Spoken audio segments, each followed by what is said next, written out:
Hey everybody, this is Eric Bond, the founder of beatthegmat.com, and we're back today with another installment of our Write Like an Expert series. So today we're going to be looking and analyzing the essays for the second oldest business school in the United States. That's the University of Chicago Booth School of Business. And to help us in analyzing and breaking down each of the essays for this year's application, we have Reed Flake. Reed is an MBA admissions expert with Veritas Prep. He is a head consultant there. And just a quick biography of Reed before we get started. So he's actually based in the Chicago area, which is great. He's local to the vicinity. He graduated from Kellogg in 1998 and had a number of years, I see 12 years of experience in applicant evaluation and serving as a volunteer member of the Kellogg Alumni Association, the Alumni Admissions Organization. For the past 2 years, he's been serving as a consultant with Veritas Prep. As many of you know, Veritas is one of the top MBA admissions consulting companies in the United States. And he also has a background in marketing and e-commerce for the airline, the airline industry. So, Reed, it's a real pleasure to have you here today. Welcome. Thank you. Thank you. Great to be here. Okay, and that being said, I think we can go ahead and get started with Chicago Booth. So it's all yours, Reed. Okay, great. Well, thanks for running through my bio there. I did graduate from Kellogg, not Chicago, so I just want to clarify that because in case you have any real specific questions about Chicago, I may not be able to answer them, but I do have a lot of familiarity with the program. A lot of the clients I work with have applied there, so I know their application process very well. If any of you are in the Chicago area, you may know we have a bit of a rivalry between the two schools. Both are highly ranked, but I promise not to let that bias what I talk about today. And in fact, during business school, we have Olympics annually between Kellogg and Chicago, and it's a lot of fun. Just wanted to jump right in, and I'll talk for 20, 25 minutes, and then we can leave the rest of the time for questions. So I will go through each of the questions that are on the Booth application this year. So this is just intro material, but I did want to point out one thing here. The admissions committee is interested in learning more about you both on a personal and professional level. A lot of people skip over that word personal. So, I think in professional settings, like in our career, we tend to really, obscure or shy away from the personal part of our lives, which is appropriate probably in the workplace to a certain extent. The admissions committees want to know who you are as a person, not just what kind of worker you are. Make sure to keep that in mind as you approach these, that it's perfectly okay to talk about your other interests. In fact, you should do that.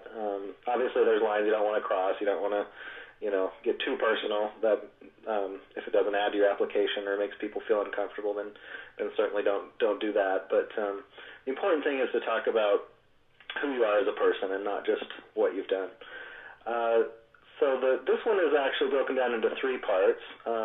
There's A, B, and C. Each one is 300 words, which isn't much, and so we're going to take each one separately. So here is the first of the three questions.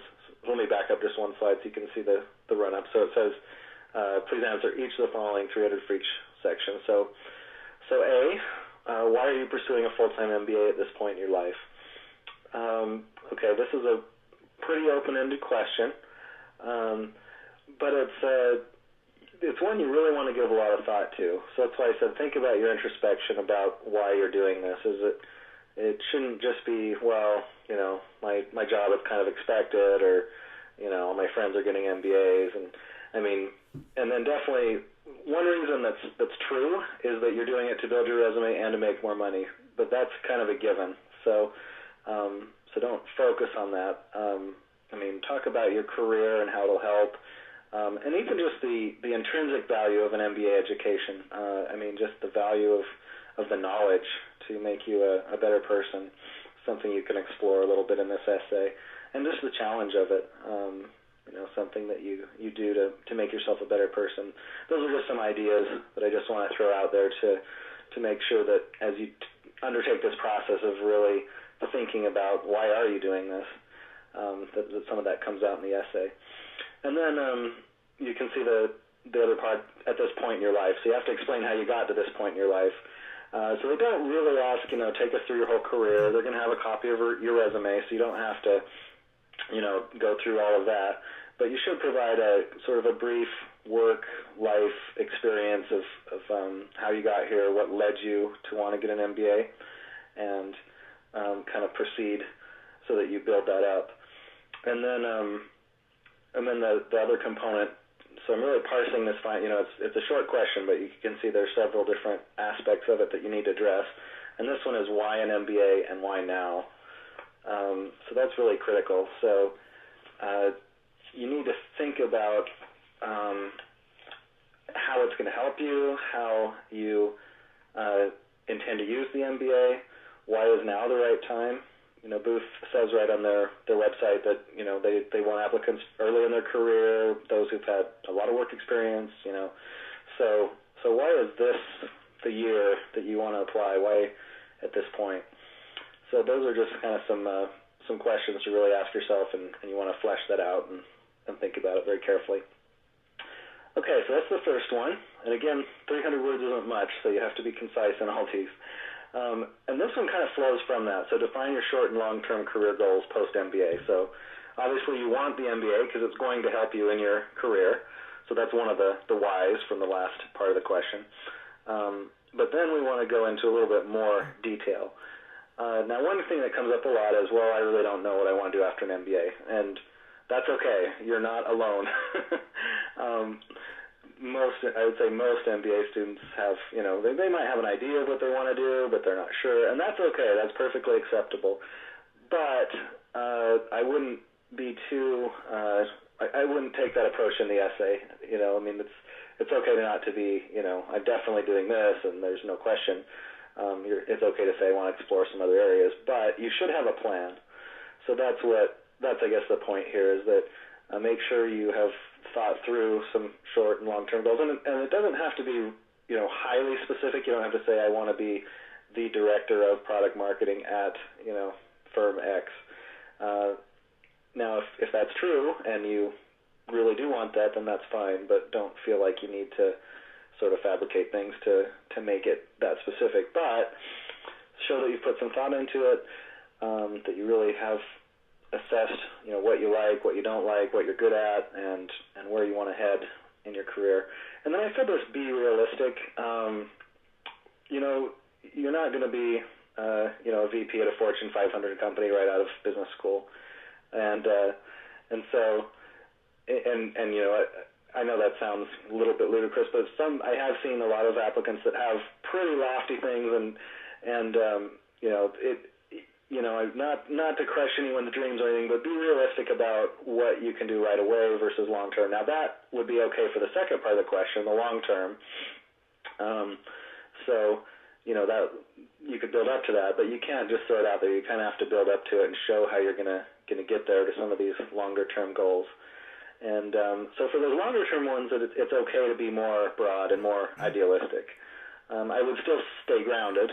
Don't say I'm going to found the next Microsoft or something necessarily, but you could talk about what your goals are and what your dreams are and how you want to get to that. But just make sure you explain the steps.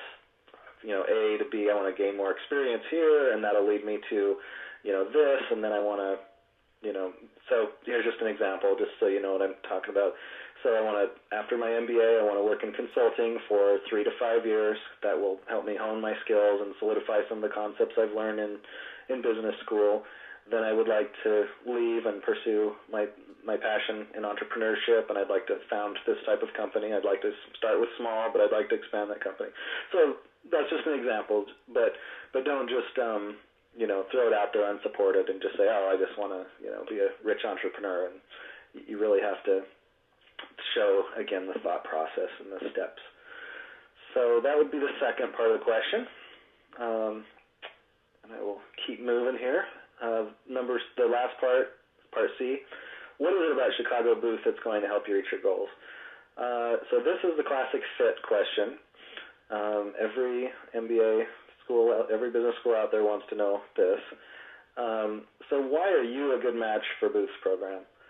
What can you contribute?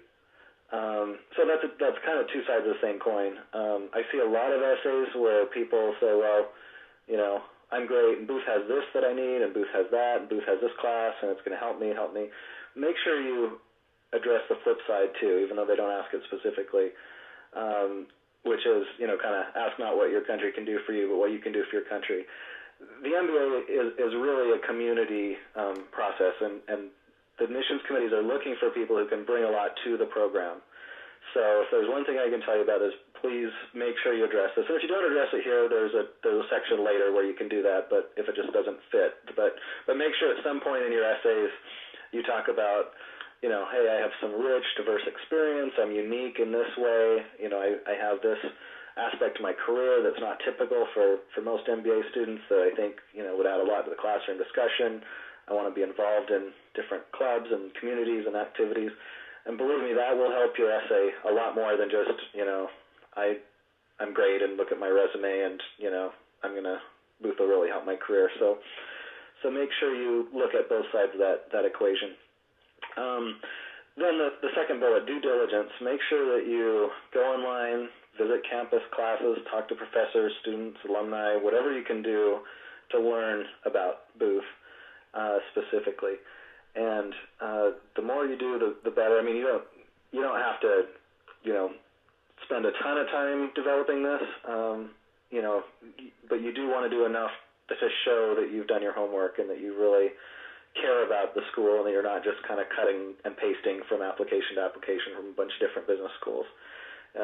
It's really important to show that you've thought through it and that you feel like you're a good match and to demonstrate that. And I mean, they know that you're applying to other business schools in all likelihood. So it's not that you have to obscure that fact, but you do have to show that you picked Chicago Booth not just because, I'm just applying to all the top 10 schools, because they're in the top 10, that's why I'm applying. It's really got to be a lot more than that. And then this is the test, so this kind of just summarizes this last bullet. If you can substitute another school's name in the finished essay, then you haven't been specific enough. So if you can just do a search and replace in the essay and it says Kellogg instead of Chicago Booth, then you're not ready. The essay is not ready. You've got to go back and really talk about specific classes, professors, programs, experiences that you had visiting. Maybe I'll address that because I know that's going to be one of the questions. Do I have to visit the campus? I would say it helps.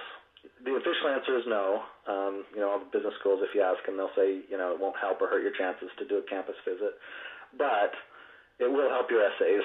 So if you can, if you're flying across the country and you don't have the ability to, then that's, you got to do a cost benefit there. But if you possibly can visit the school, it does help you to understand better who you're talking to. There's just things that you can get from a campus visit that you can't get online or even talking to people.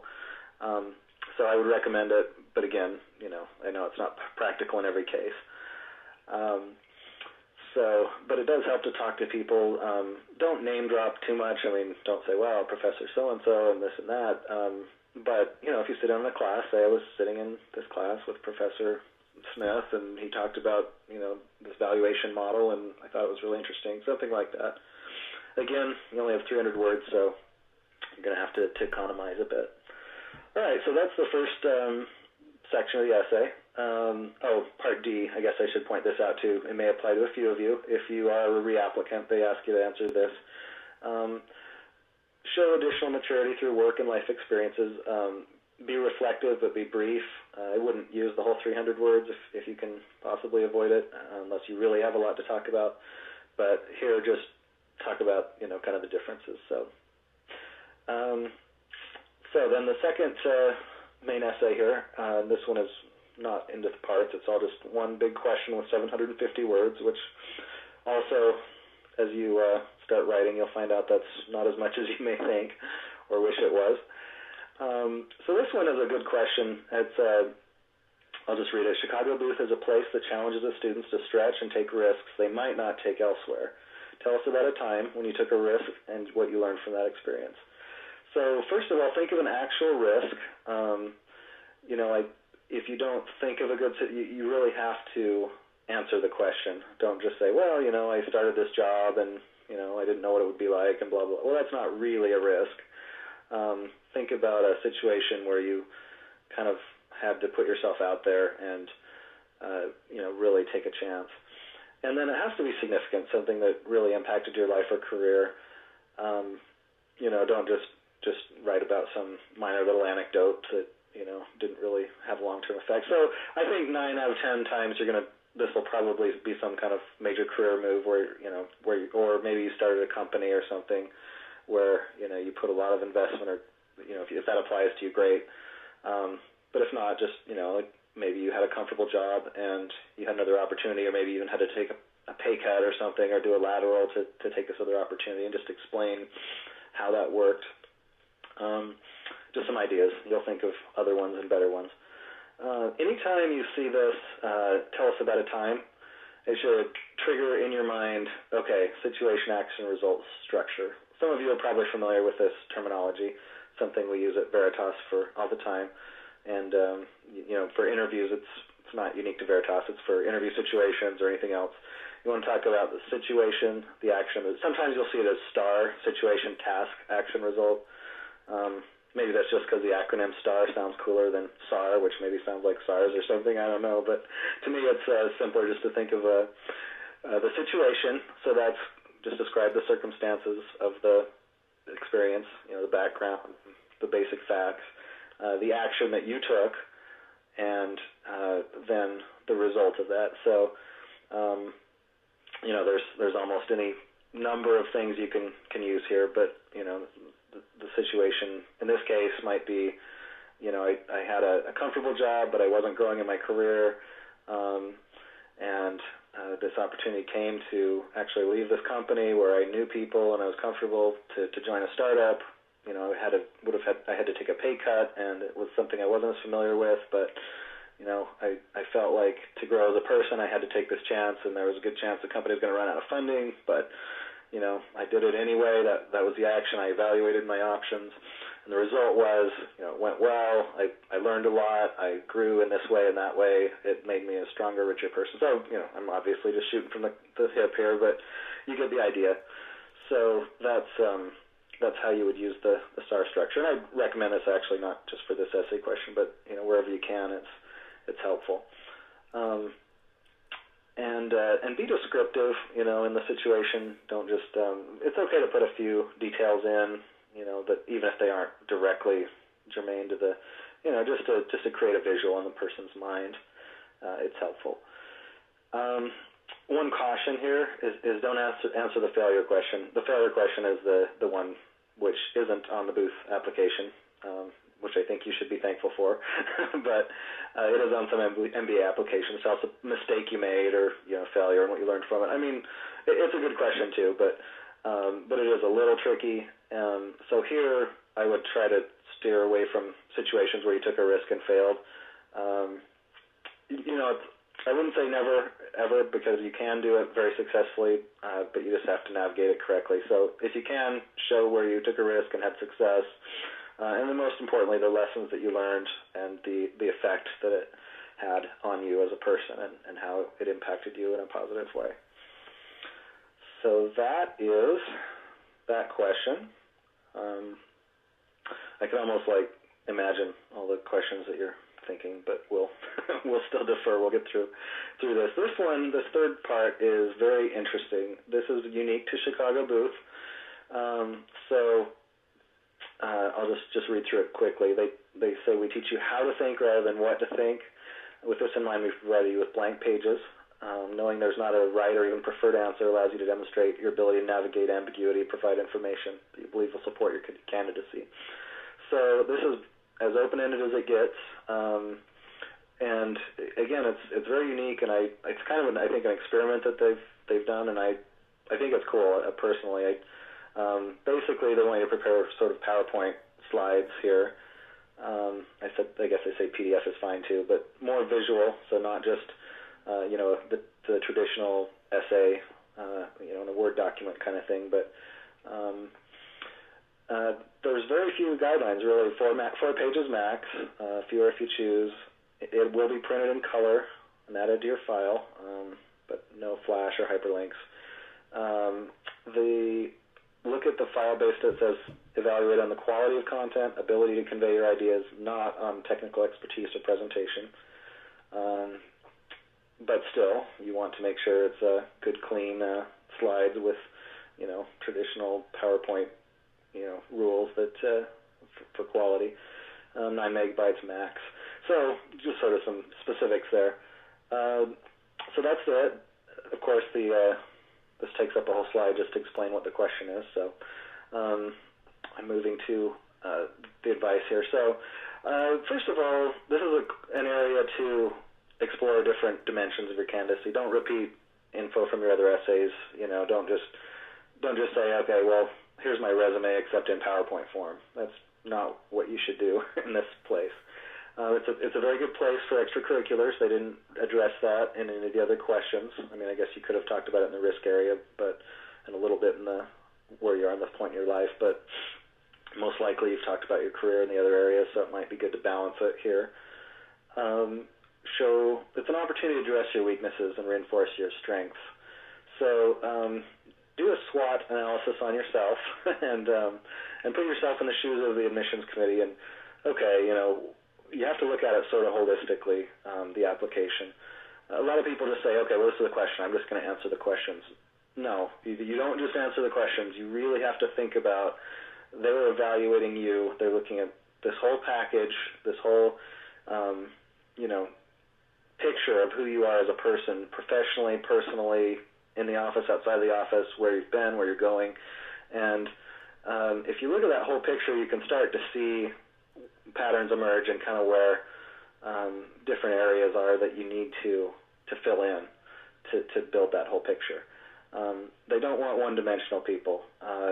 So, if you are somebody who works 80 hours a week and you're just super successful in your job, good for you, but, that sounds kind of like a boring person.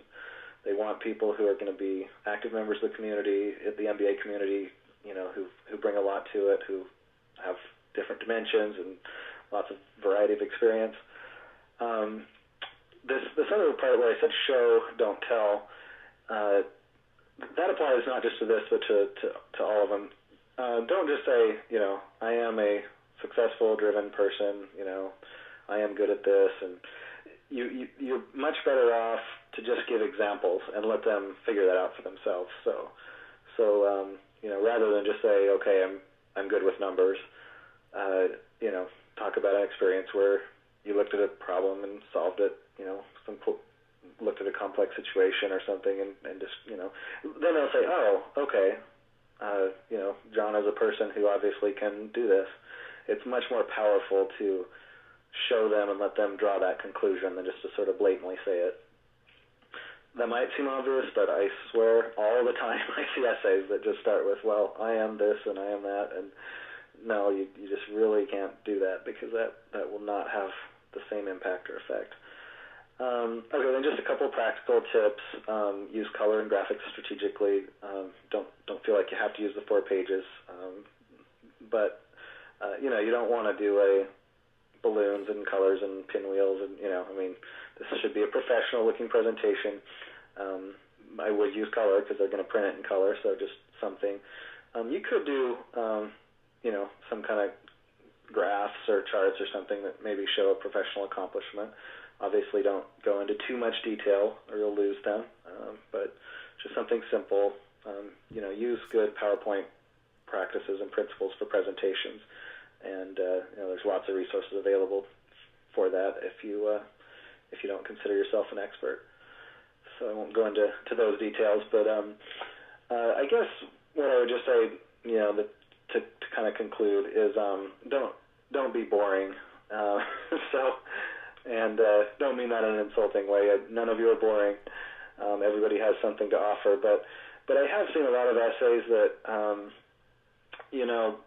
that are just very sort of mundane, and you really need to put yourself in their shoes. I mean, they read hundreds of these and every year, and they've seen it all, but that's where the challenge is. You have to set yourself apart, and so And it doesn't mean that, I know maybe some of you are thinking, okay, well, it's easy for some people. Maybe they've been a professional athlete, or, they've done, served in the military and had some really, great experiences to talk about.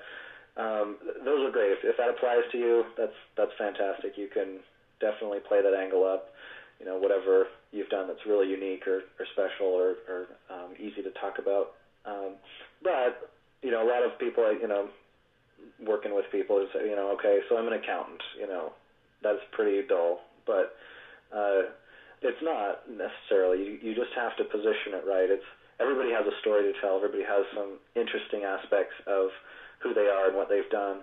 It's really just a matter of spinning it and positioning it to tell your story. And and it doesn't have to be something spectacular. It can just, as long as it shows your thought process. They want to see how you think, how you react to situations, how you address certain things, and by bringing that out or telling it in the right way, you can do that even with things that might seem kind of ordinary. It'll show your character and show kind of who you are. So hopefully that makes sense. I will stop here so I don't kind of drone on and on, which I could definitely do. And that way I can address your specific questions. Great. Well, thank you so much, Reed. We're speaking with Reed Flake, an MBA admissions expert with Veritas Prep, and he's just walked us through the University of Chicago Booth's MBA application essays for this year. And now we are actually going to spend the next a little less than 30 minutes fielding your questions. And this is your opportunity to ask questions to Reed and have them answered live. So lots of questions were coming in during your presentation. And I think the blank essays, or the blank pages essays is certainly a very unique format for University of Chicago. And you did mention that it's sort of in your mind an experimental section that Booth is trying. Have you actually worked with any clients that have done this year's Booth application? And were there sort of any other takeaways you could provide in terms of what you saw was effective? Does it always have to be PowerPoint? It sounds like in a couple in your description you sort of mentioned that PowerPoint seems to be a default. But are there any other formats that you've seen that were effective? Yeah. Good question. I am working with some clients now who are doing this. I haven't completed the process, submitted anything yet, but no, it doesn't have to be PowerPoint. They definitely were, I guess, careful not to specify that. The content's up to you. The end result has to be in PowerPoint or PDF, but certainly if you're more comfortable working in some other, graphical program.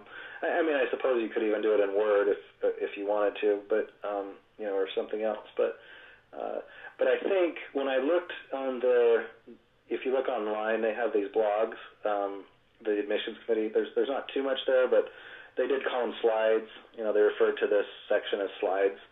So I think they're thinking basically slides. It should be at least something that approximates that. Again, right. The exact tool you use is up to you, but. Okay. Yeah, so I think it's interesting. It is gonna, I personally think it's a great idea. I mean, if I was, I have looked at a lot of applications. I'd much rather look at a 4-page PowerPoint slides than, page after page of dense text. So right. It's a good way for them to. Yeah, talk about risk taking. I think it's a very bold move on the Booth's part. Yeah, I commend them for it. Yeah, so a couple more questions just to follow up on the blank pages. I see kind of two similar questions, one from Ani from Facebook and another from David from Facebook. And they're both asking, is it a good idea to use photos of yourself doing stuff in these PowerPoint slides? So maybe examples could be your involvement in a community service activity. What are your thoughts about just photos of yourself as part of the package for these blank pages? Well, I guess it depends on if you're attractive or not. No, it's kind of important, actually. No, that's a good question, and it is going to be a personal decision. I think if you can make it work, great. If you can show yourself in, working with kids and, doing different things that maybe put in that context. I mean, the old adage, a picture is worth 1,000 words, I think is really true. Right. So I would say absolutely. Don't be gratuitous. Don't, just have glamour shots of yourself or something just to, but if you can put a context around it and the picture supports the point you're trying to make, then I definitely think that would be appropriate. I agree with Reed in the sense that, particularly his point about not being gratuitous in the photos. I think that there could be a risk of appearing insincere if you select the wrong photo. So not to undermine your experiences with community service, but if there's a shot of you, let's say, with holding several babies and you're running out of a burning house with them, that could appear somewhat contrived. So I'd be very careful with your photo selections, Ani and David. Question that was asked earlier from Sandeep, actually. So this is actually a question that is speaking to recommendations. In his particular situation, he needs to. The only recommenders that he can reach out to are folks who have actually left the company, and so they would be recommending him, I guess, for experiences while they were together at the same company, but his recommenders are now in a different company, and it's sort of a niche problem. But he was wondering whether that was still acceptable as part of something he can submit with his application if his recommender is actually no longer with the company. Sure, absolutely. The best criteria for recommenders is somebody who can comment, who knows you well, can comment on your work in a real authentic way. Obviously, the more recent, the better, but as long as it's the last few years, you're fine. And so that's really what their title or whether they're still with the company, doesn't really matter. There is some weight given to obviously your current supervisor. So right. If at all possible, use your current boss. I know that's not always possible. They may not know you're applying to business school or, right. or other situations. But definitely, if it's somebody who you work closely with, and that's perfectly acceptable, and even I think a good idea. So in the case for Sandeep, though, does he need to write an optional essay or note why he can't accept any recommendation or ask a recommendation from his current supervisors or bosses? Is that something that's necessary as well? Yeah, a lot of places. I think there actually is a space for that with Booth. I know most business schools ask for, if there's anything else you want the admissions committee to know. That's not a section to do some creative, thing. It's sort of just to explain. So I would maybe put in a brief note, just say I would. Something along the lines of, my current situation at work is, maybe I work in an industry that getting an MBA is not typical. I mean, if you work at Accenture or something, they may wonder why you're not using your current boss, but there's usually a valid reason why you can't, and you're not alone. I think I saw a statistic, I don't know if how accurate it is, but that like 1 out of 5 applicants don't use a current boss as a recommender, and their acceptance rate is no different than the other 4 out of 5. So very interesting. So yeah, I may have even gotten that stat from I think the series. I'm not sure, but in any case, it's definitely common. It's definitely not seen as a big negative. But to your original question, I think it probably is appropriate and helpful to provide at least a brief explanation. And if you can say my performance is, I got a excellent on my last review, so that's going to be just to eliminate some of those doubts. So you don't want to think that right. You're just kind of avoiding somebody for a certain reason. Great. I hope that helps, Sandeep. So I see a couple of questions coming in about risk taking. So this speaks to, I think, one of the questions that we covered. And great, you're bringing up the slide right there. So one question from Wyatt, who's on AOL. He's asking for risks. What about this example? So in his case, he picked perhaps a lesser brand name undergrad school. with better opportunities for a job when he had the opportunity to actually go to a better brand school. Does that count as a valid risk in your opinion? It could be, but you said undergrad? Yes, so for yes. Okay. So he could have gone to whatever, say an Ivy League school, but chose to go somewhere else. Mm-hmm. I think so. I mean, I could see that working. You'd have to just develop the concept of why it was a risk and what the outcome was. Mm-hmm. And again, the point of this is to show, again, that Booth values this, that their students are willing to stretch and take risks. So you'd have to kind of really show that, where it has to have been a real dilemma for you, or at least you need to kind of write it up that way so that it was really hard for you to pass up this other school, but kind of you knew that the best decision, even though it was a little riskier decision, was to go a different path. And I'd have to. That's one of those where, as a consultant, what I would do is say, write it up in draft form, and let's read it and see if it works. Right. It's kind of hard to say whether the end result is going to work or not, but I would say it has potential. So Reed, just a follow-up question on that. I mean, obviously you deal with many clients with great pedigrees, and in your experience, what do you perceive? What do you think these top schools' perceptions are of candidates who went to perhaps lesser-known brand schools in general versus those who went to, say, Ivy League schools or top-tier schools? What are the sort of the differences in terms of strategy, and what are things that I guess folks from the quote-unquote lesser branded schools can do to sort of help their candidacy? Very good question, and one that gets asked a lot.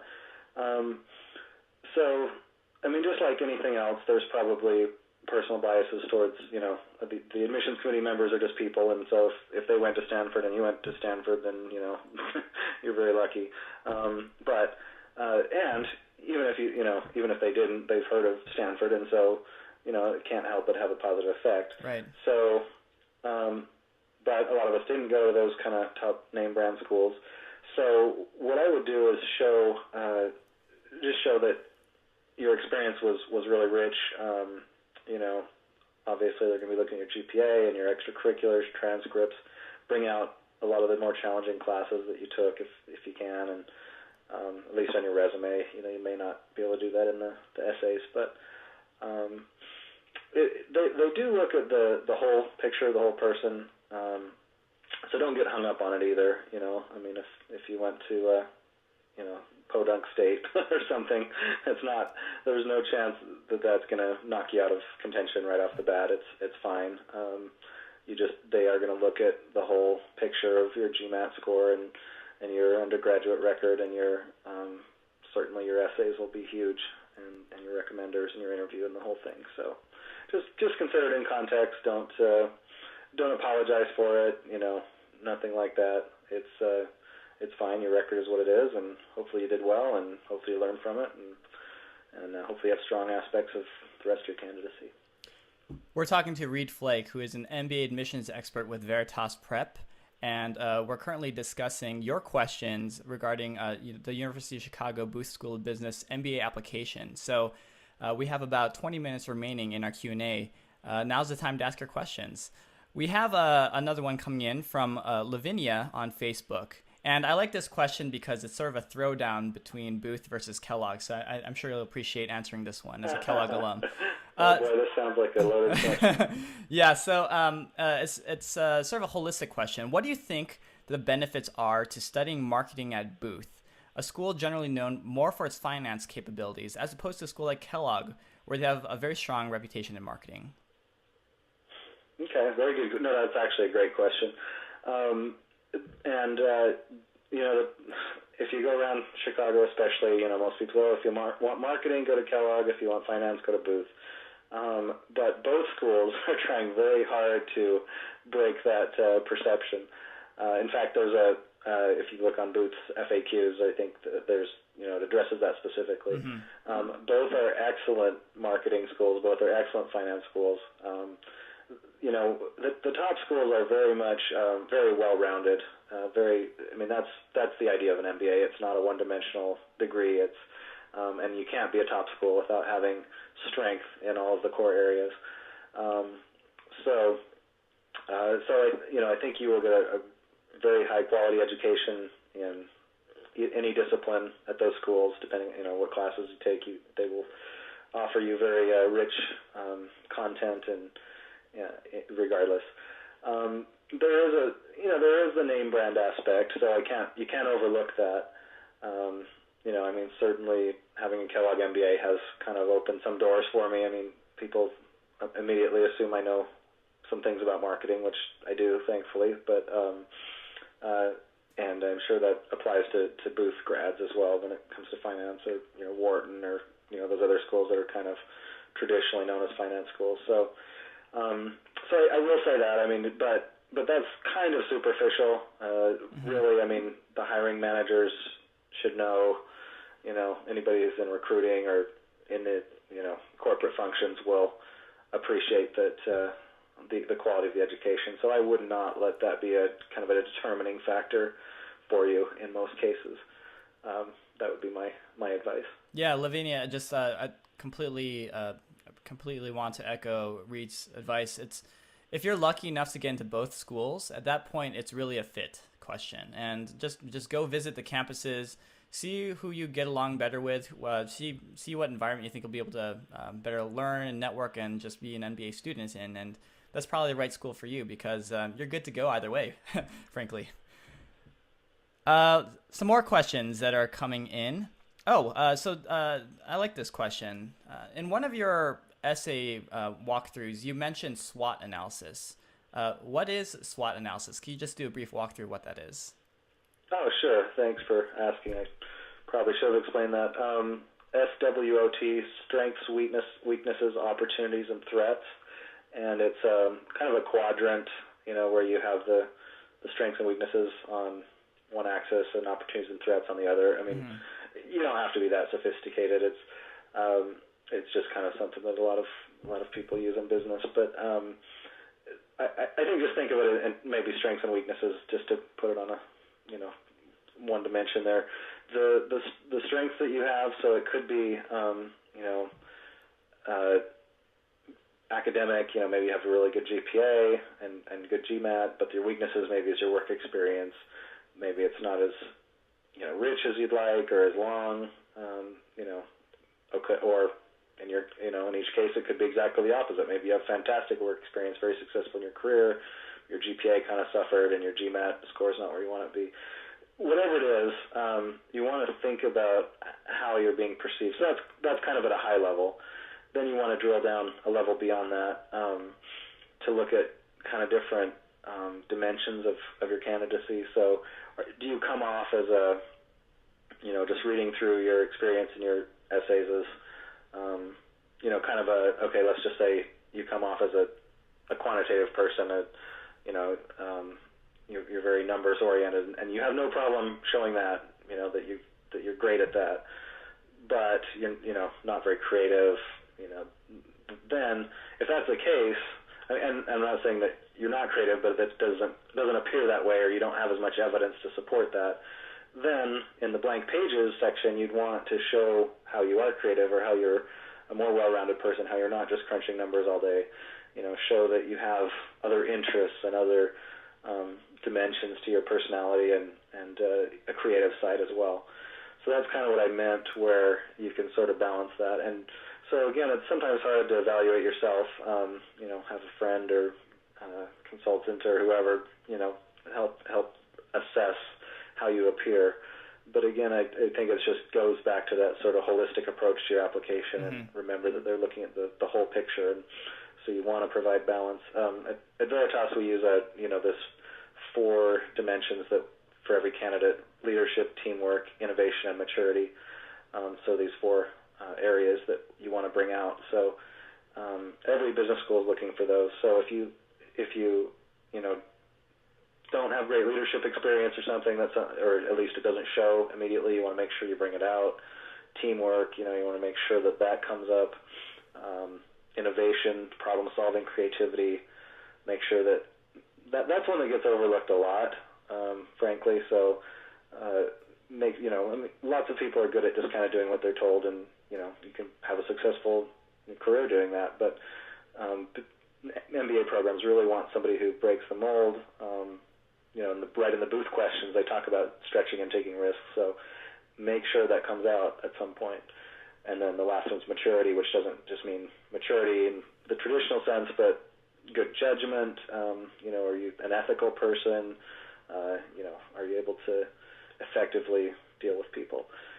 So those are, it's kind of a mouthful, but so that's one model that you can use to look at your strengths and weaknesses. Those 4 dimensions. Yeah, and just to hang on one of your last point, actually, to demonstrate that you're an ethical person, is that something that you want? Let me see how I can frame this question. It doesn't seem that Booth is specifically asking for an example or an essay question response that demonstrates ethical responsibility. Is that something, though, that you should try to weave in?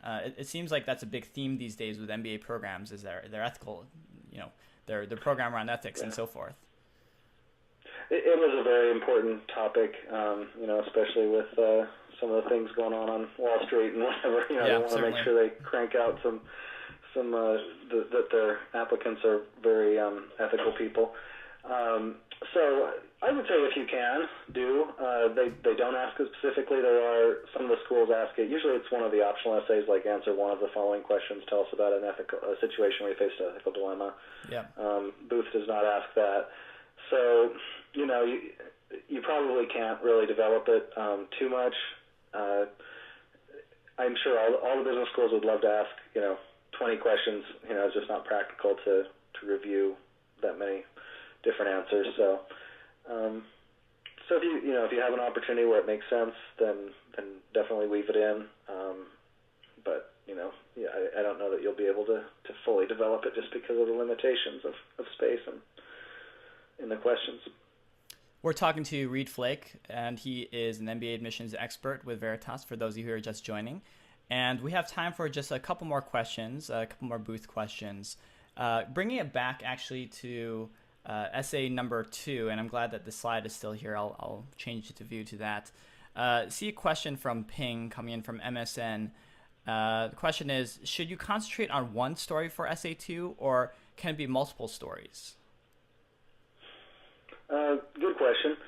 They specifically say tell us about a time. So in most cases, what I would do if you do have a couple of good examples is use one as kind of your main example, and then you could use a second story as sort of a supporting. So you kind of talk about this and say, by the way, a similar experience happened, like this, and that helped me in this other situation. You can tie them together that way. So one would be the one that you develop in a lot of detail and maybe think kind of carefully through all of it, and the other one might be like a supporting example that relates to the main example, if that makes sense. Right. That'd be my advice. I wouldn't just ignore the question and say, oh, well, here's 3 examples where I took a risk. That's not what they asked, so you'd be taking a chance if you were to make that big of a departure. I like this question coming in from Facebook. It's from Marushi, and she's asking, or the question is being asked is, with 3 years of work experience, how do you justify why you want to pursue an MBA at this point in your life? So the way that I'm sort of perceiving this question is, and this is a really holistic strategy question, is let's say you have less work experience. What do you do to position yourselves as a compelling candidate versus those who have maybe a little bit more experience, like 4 or 5 years, like the average? Mm-hmm. Yeah, good question. And 3 years is kind of the traditional minimum. I mean, they officially, if you look at the site, say there is no minimum work experience, but very few people with less than 3 years get admitted. I mean, it does happen, but you kind of have to be exceptional in some other ways. But I think that, and the other thing is you apply almost a whole year in advance, so you might only have 2 years when you're applying. But I think that it's not necessarily quantity, but quality. So and definitely that's what you can bring out is, I've learned a great deal. I've had a couple of different roles in that time, not years and years in those roles, but you learn a whole lot in a short time. You can bring that out, and so I think that's what I would say is just to focus on the quality of the work experience, and the length is the length, and nothing you can do about that. But I think that you shouldn't feel like you're too big of a disadvantage. I mean, it's certainly people can just kind of stay in the same job for year after year and not learn anything new, and that doesn't necessarily help your application either. So that's what I would think about. Just make sure you bring out the value of the work experience. I see another generalist question coming in from Brad from AOL, and he's asking, I can't show career progress with salary increases. Is that common, or should I cover this in the optional essay? Well, they don't ask your salaries, so I wouldn't worry about that. If you can show career progress in terms of responsibility, so progress is general. There's different measures of progress, right? It's not just salary. If you've gained responsibility, like, oh, you did a really good job with this, so they trust, my company trusted me with this in addition, or, a team leader or something, anything that you did that kind of helped you gain more trust and responsibility is good to show. Another way to show progression is just diversity of experience. Mm-hmm. So if you have, I worked in this area and, worked in finance and I was comfortable there, but I really wanted to explore marketing, and so I moved over here in a completely different area of the company. That's progress too. Maybe it wasn't a pay increase, but it was it's definitely making you a broader person with developing a different skill set. So I think there's lots of ways to show progress. Good question. Great question. I think we have time for two more. So the next question is from Ani again from Facebook, who has a nice follow-up, which is, if you're working for a family company, should we ask a previous employer for a letter of recommendation? I mean, what do you do in those situations when you're a family business? Yeah, that can be tricky. Mm-hmm. You should avoid immediate family member. It's just too hard to have any credibility there, unfortunately, right. Even if you are a great worker. And so I would look at, and I've had clients in this situation, and what they've done is like maybe a partner or a supplier, a key vendor or customer that you've worked with in the business, that you have a business relationship with. That can definitely work. So just think about, certainly there's people outside the family, even if you're immediately employed by a company who's all family members, there's undoubtedly people that you interact closely with or have business relationships with that know you well enough that would be willing to write a recommendation and just talk about what a great person you are to work with and how ethical you are and all these other dimensions right. They're looking for. Fantastic. And I think the last question that we have time for this session is from Kapil on Facebook, and this is sort of this question is about how do admissions committees, I think just in general, consider or think about applicants who are applying to dual degrees, MBA, for example, an MBA plus a master's in science and financial engineering. Is there any special considerations for admissions when you're applying to a dual degree versus just the MBA alone? Oh, definitely. I mean, they do want you to be to think through why you're doing that. You can't just say, "Oh, I think it'd be cool to have an MBA and a law degree." Right.